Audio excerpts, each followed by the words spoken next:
Inside his Temple home, retired Colonel Thomas Jerry Curtis is surrounded by memories of his past. The Air Force veteran spent 25 years in the military, 7.5 of those as a POW in Vietnam. The will to live gets pretty strong when somebody's trying to kill you.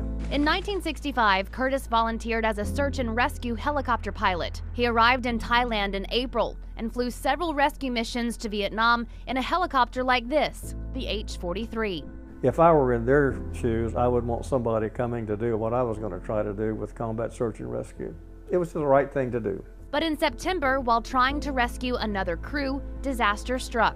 We went from 100% power to 18% power, and I had to fall about that far until the blades were in the trees. Curtis had already begun lifting the stranded pilot to safety when his helicopter started going down. My first thought as I start down and realize that I can't fly, that I'm going to smash him like a bug, because he is in the hoist and he is just to the side, but he's also close to being underneath. We didn't tumble. As the blades came off, the trees were thick enough that we just went straight down.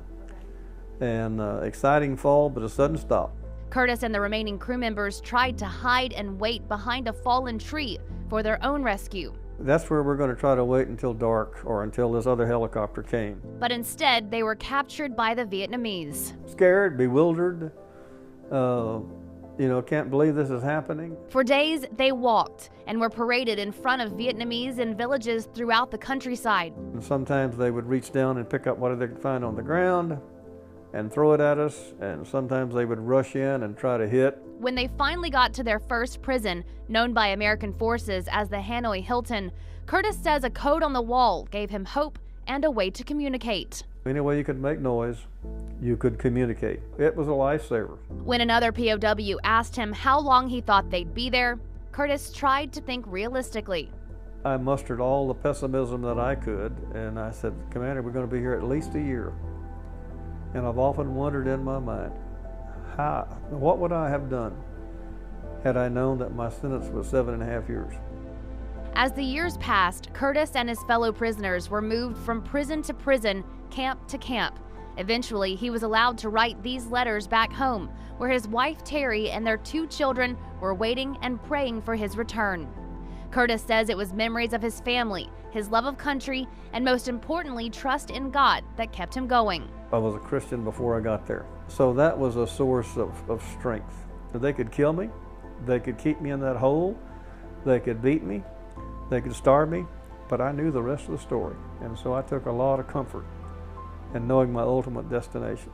Finally, in 1973, Curtis and other POWs were released. We were loaded on the bus riding through Hanoi.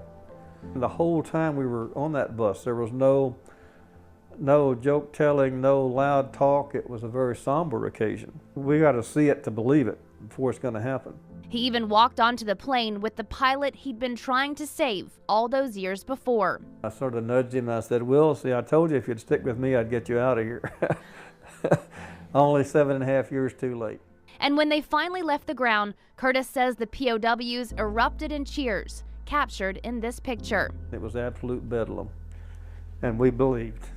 We were on our way. I hadn't really thought a lot about homecoming. It was just freedom that I wanted. When he returned to the States, he had a hero's welcome. Our reception was one of joy, best way I can put it. Finally, you're free again. But he'll never call himself a hero. I don't think any of us consider ourselves heroes. We did what we had to do.